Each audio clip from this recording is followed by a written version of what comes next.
Shalom, halo semuanya, perkenalkan kami mahasiswa Universitas Kristen Indonesia Maluku, Fakultas Teologi, Program Studi Pendidikan Agama Kristen. Kami kelompok 2, terdiri dari Brianus Latus Laib, Felix Mayu, Onisimus Tamasela, Nindya Solisa, dan Yuni Lajurio. Kami membuat video ini untuk memenuhi tugas mata kuliah penting MIPA dari dosen pengampu Ibu Beatrice Nusa dan Ibu Bezul. Di sini kami akan membahas tentang pendidikan agama Kristen dari berbagai sudut pandang. Mengenai apa itu pendidikan agama Kristen?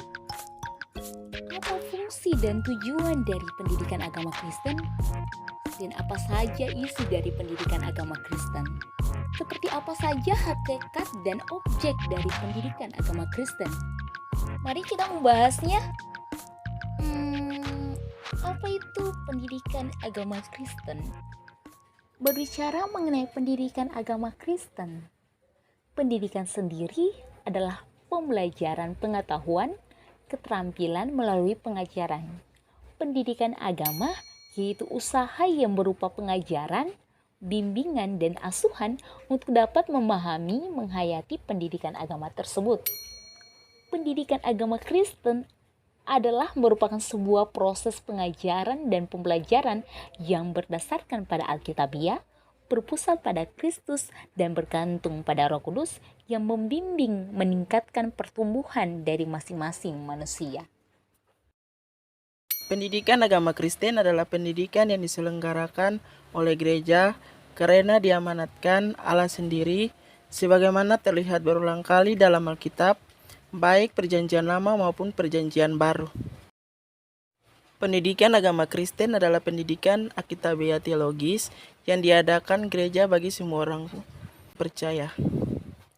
Pendidikan agama Kristen itu bertujuan untuk mendidik anak didik agar mengenal dan menerima Allah sebagai ciptaan alam semesta, Yesus Kristus sebagai juru selamat dunia, serta Roh Kudus sebagai pemimpin dan penghibur manusia, dan hidup untuk mengasihi dan mengabadikan bagi Tuhan dan sesamanya dalam segala segi kehidupan. Kita sudah mengetahui tentang pendidikan agama Kristen. Lantas, apa saja fungsi dan tujuan pendidikan agama Kristen?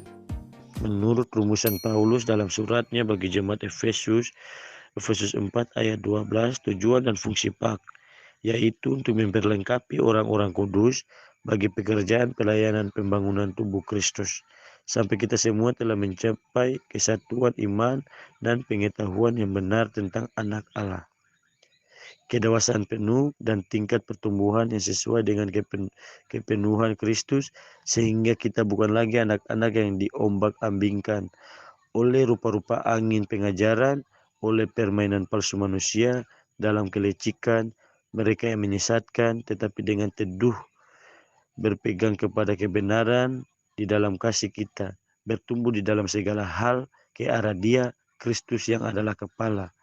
Ada beberapa fungsi dan tujuan PAK sebagai berikut: mengajar, membimbing, membina, dan mengarahkan orang peserta didik dalam pengetahuan dan pemahaman tentang isi firman Tuhan, seperti yang terdapat dalam Alkitab dan ajaran gereja, memperlengkapi orang-orang kudus bagi pekerjaan pelayanan dan pembangunan tubuh Kristus. Efesus 4 ayat 12.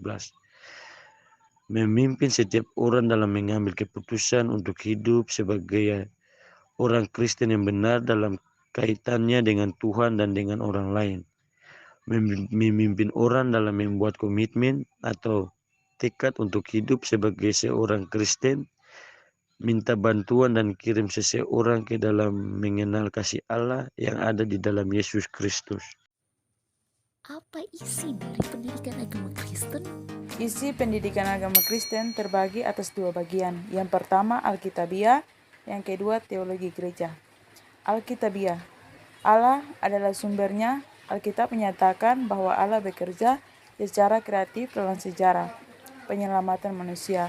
Alkitab juga berisikan Injil atau kabar baik tentang Yesus Kristus, juru selamat yang masuk ke dunia ini untuk menebus dosa manusia dan memperdamaikan manusia dengan Allah. Tetapi intinya, adalah berita tentang hubungan antara Allah dan manusia yang dipulihkan kembali oleh kasih, pengampunan, dan anugerah Allah yang nyata dalam pengorbanan Putra Tunggalnya, Yesus Kristus, suatu hal yang tidak dapat dimengerti akal manusia, tetapi yang harus diajarkan dengan bersandar pada kuat kuasa Roh Kudus agar keselamatan juga diterima orang yang mendengarnya. Yang kedua, teologi gereja. Pendidikan agama Kristen adalah berdasarkan isi Alkitab dan segenap ilmu teologi.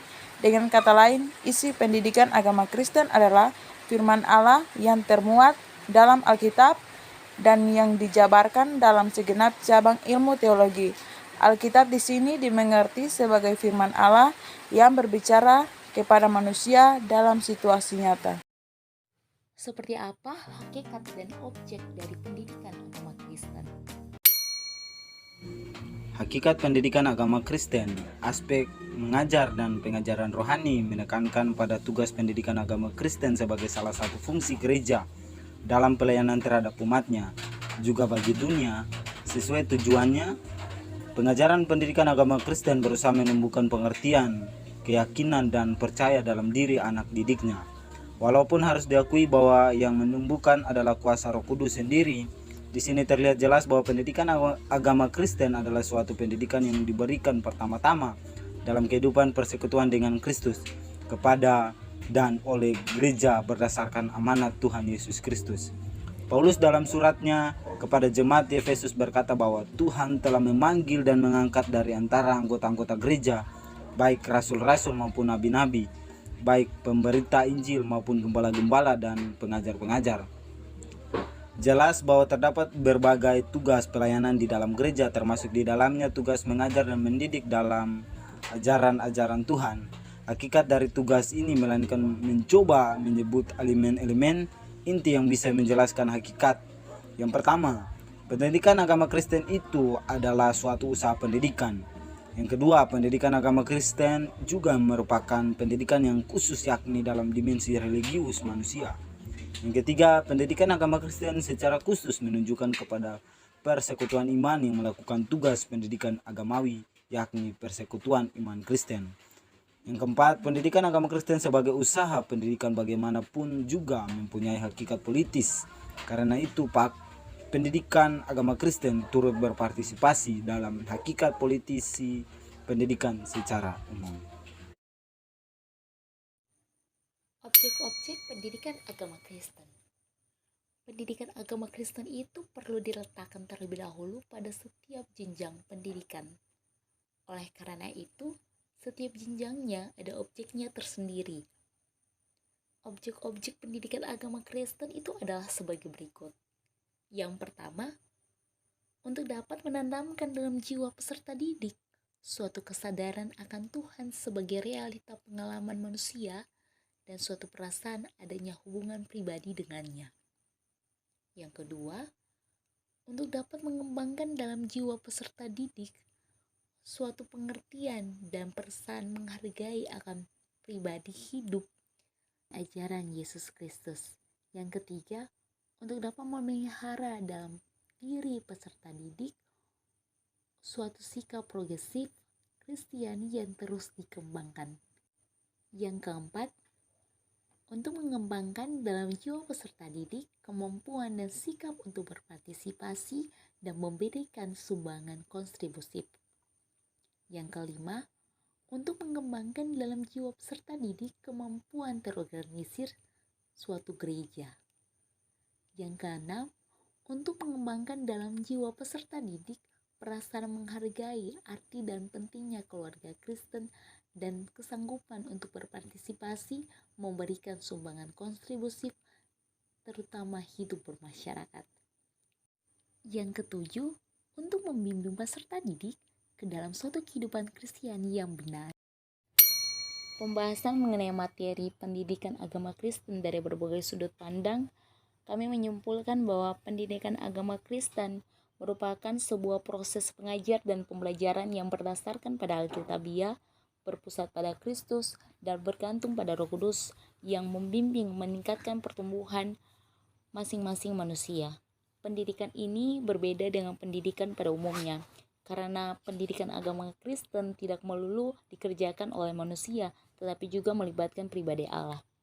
Keterlibatannya yang mutlak diperlukan, karena pendidikan agama Kristen bukan hanya mendidik secara ilmu pengetahuan, namun juga membentuk karakter. Demikian pembahasan kami tentang materi pendidikan agama Kristen dari berbagai sudut pandang.